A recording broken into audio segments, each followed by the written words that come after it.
Imagine you are a ninth grader. You have this massive academic test coming up. Right. But instead of studying, you skip class entirely. And when your furious teacher asks why on earth you are ditching extra math, you look them dead in the eye and say, because I need to secure my place in heaven. I mean, talk about unvarnished bluntness. It completely short-circuits the usual excuses. It really does. Welcome to the deep dive. I know you, the listener, are constantly seeking out new perspectives. You want to understand the underlying architecture of how people structure their lives, right? Exactly, without drowning in all that information overload. Yeah, and today we're looking at a really profound framework of life transformation. We're pulling from a transcript from the YouTube channel, Tien Triluk Jasat Tinmug. Which roughly translates to a discussion on sharing the gospel, I believe. Right. The video itself is titled, How to Know If You Are Truly Following God. And our mission today is to really unpack the source's fascinating spiritual verification method. But before we go any further, we have to establish the specific parameters the source sets for this discussion. Yeah, that's crucial. Right, because this framework is absolutely not meant for absolute beginners. Like, if someone is on day one of exploring their faith, this just isn't the metric for them. So who is the intended audience then? The speaker specifically targets this message at people who have been actively exploring for roughly 6 to 12 months. They need a working baseline of the theology.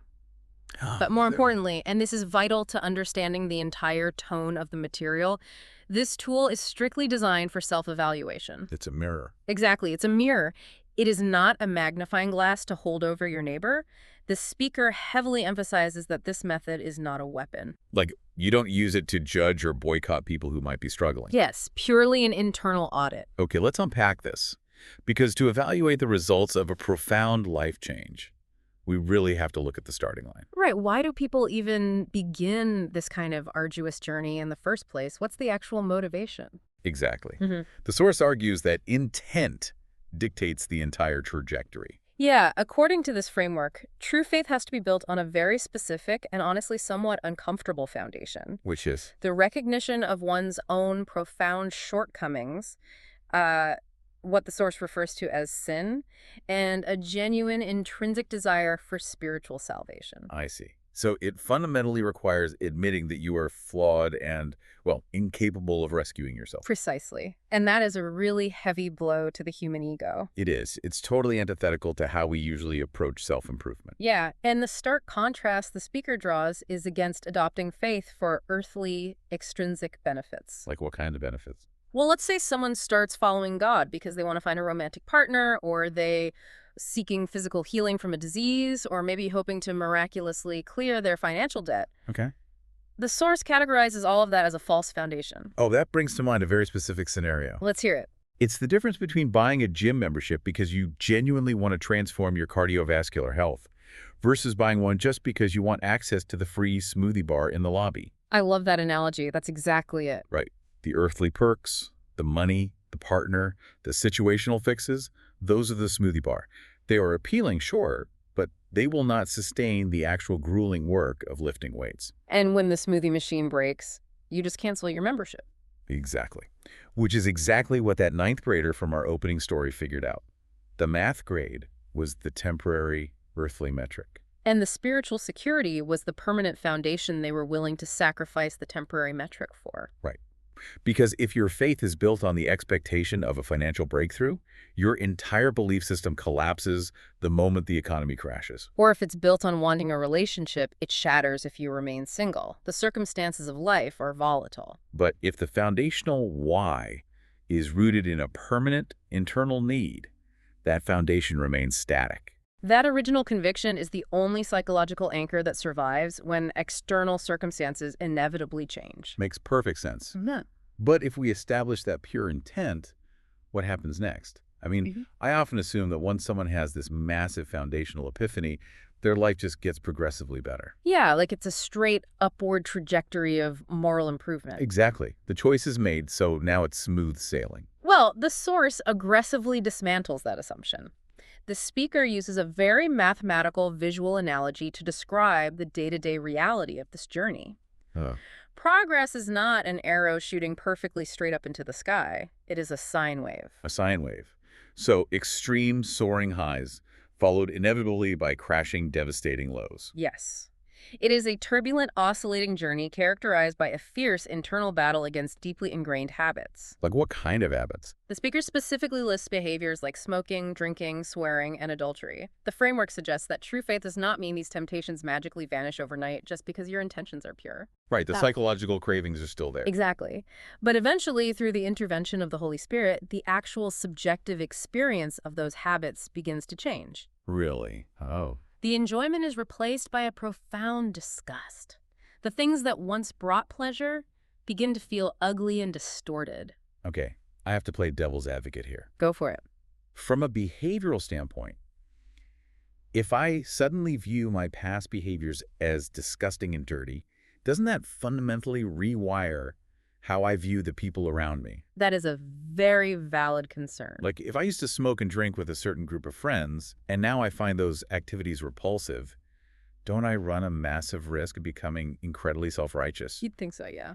Doesn't this framework just breed arrogance and judgment toward people who are still struggling with those exact same things? Well, the source actually anticipates that exact psychological trap. It is a universal human flaw, right? The moment we overcome a weakness, we immediately look down on anyone who hasn't. Right, we get all high and mighty. Exactly. But the speaker explicitly warns that succumbing to that arrogance violates the core mechanism of the faith itself. How does the framework neutralize that arrogance then? Through the concept of grace. True transformation in this model requires recognizing that your new, clean state was not achieved through your own superior willpower. The power came externally. Right, from the Holy Spirit. Yeah. If you truly internalize that you did not pull yourself out of the mud, that you were rescued, the only logical emotional response is extreme humility. Because judging others implies that you earned your own salvation through grit. Exactly, which contradicts the entire foundation we just established. You cannot look down on someone else for being trapped when you were fully aware you needed a lifeline to escape that exact same trap. That makes the humility structural, not just a nice suggestion. But if you are fundamentally shifting your present desires and feeling disgusted by your old habits, you inevitably collide with your history. Oh, inevitably. You can't change your present without looking backward at all the times you failed. Right. So how does this framework suggest a person handles the wreckage of their past? With absolute ruthless finality. Ruthless finality. Yeah, the language used in the source is uncompromising. The past must be viewed as completely dead. A true believer becomes a new creation. So all old things have passed away. Yes. It demands a radical, dual form of forgiveness. You must let go of the resentment toward others who wronged you, but even more challenging, you must forgive yourself. I find that endlessly fascinating because it completely bucks against human psychology. Oh, absolutely. We actively resist self-forgiveness. We carry our past mistakes around like a morbid security blanket. We love to dwell on the regrets and the pain we caused, almost as a way of punishing ourselves. It's like we think if we feel guilty enough, we can retroactively pay off the debt of our mistakes. Right. It's like declaring moral Chapter 11 bankruptcy. Oh, I like that way of putting it. Yeah, in a financial bankruptcy, you don't get to slowly pay off the debts of your past mistakes to clear your conscience. The court just zeroes out the ledger entirely. The debt is gone. But the catch is you can't keep living in the old house. Exactly. You have to walk away entirely. The speaker points out how illogical it is to cry over the old baggage. Right. If you are a completely new character in a brand new life, agonizing over the previous character's mistakes makes no sense. The old conflicts are legally and spiritually dead. And if you stay chained to that dead past, refusing to accept the bankruptcy, you cannot be an active participant in the present. Holding onto the guilt actively prevents you from stepping fully into the new identity. Exactly. But if the past is entirely dead and the ledger is completely zeroed out, you're left with a massive psychological vacuum. And nature hates a vacuum. It really does. I'd imagine the immediate instinct for someone in this position is isolation. Just go hide in a cave, avoid all your old triggers, and try not to mess up this terrifyingly clean slate. That's the trap. So how does the framework tell you to survive the vacuum? Well, isolation is the exact opposite of what the source prescribes. The empty space must be filled immediately with active participation. Okay, active participation. To explain this, the speaker introduces a brilliant analogy. Choosing to follow God is exactly like getting married. Oh, wow. Let's break that down. A wedding's an event, right? It's a single day where you say some vows and take pictures. Right, but the actual marriage requires an entire restructuring of your reality. You have to change your daily habits to accommodate another human being. You rearrange your living space, you change how you spend your Friday nights. And most importantly, you start building shared dreams with your spouse. Exactly. If we connect this to the bigger picture of spiritual transformation, the marriage analogy exposes the danger of passive faith. Like treating faith like punching a time clock. Yes, just showing up to a building on Sundays for an hour and then leaving. The source warns that this passive attendance is a guaranteed path straight back to your old self. Because you haven't filled the vacuum. There is no shared dream. It's just a roommate you occasionally nod at in the hallway. Precisely why true believers, according to this transcript, actively desire a new calling. They don't just passively consume sermons. They involve themselves in the work. Right. They seek out ways to serve, to support, and to collaborate within their community. Faith without this restructuring of your daily life becomes entirely hollow. And when you are actively building that shared dream, it inevitably alters your social behavior. Which brings us to the final stage of the source's spiritual verification method. The culmination of the entire process. Here's where it gets really interesting. The speaker states that the ultimate metric, the final proof of a true believer, is an overwhelming, Holy Spirit-driven urge to share their faith.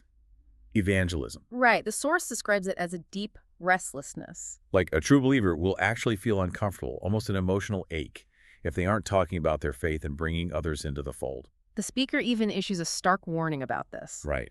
If you are ashamed to speak of God before others in this life, God will be ashamed of you in heaven. That is a very heavy metric, and the word evangelism carries a lot of cultural baggage. It really does. To understand the psychology behind this, we have to clarify what the source is actually describing.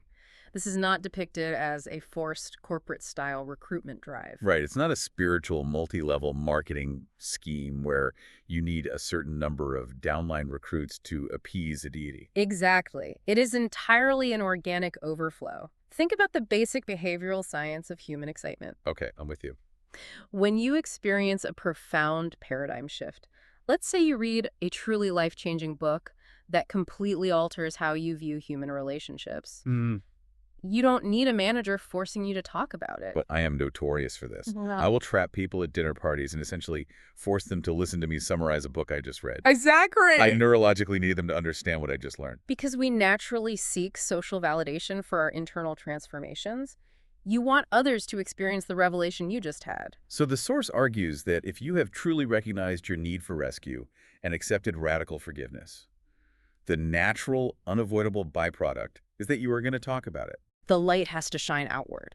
If you can completely hide this massive life transformation from the people around you, it calls into question whether the transformation actually happened at all. It's the ultimate litmus test of authenticity. It is. But looking back at this entire 5-step progression, it sounds incredibly demanding. It's a staggering standard. We're talking about pure foundational motives, Yeah. navigating a chaotic internal battle against ingrained habits, completely killing off your past, actively restructuring your daily life, and constantly overflowing with the desire to share it.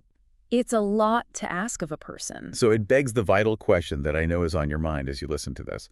What happens when someone inevitably falls short? Right, the crashes of the sine wave. Exactly. If progress is a sine wave, the crashes are guaranteed. Does one major slip-up invalidate the entire journey? Does falling back into an old habit mean you were just a fake believer the whole time? This is where the source provides a critical layer of comfort.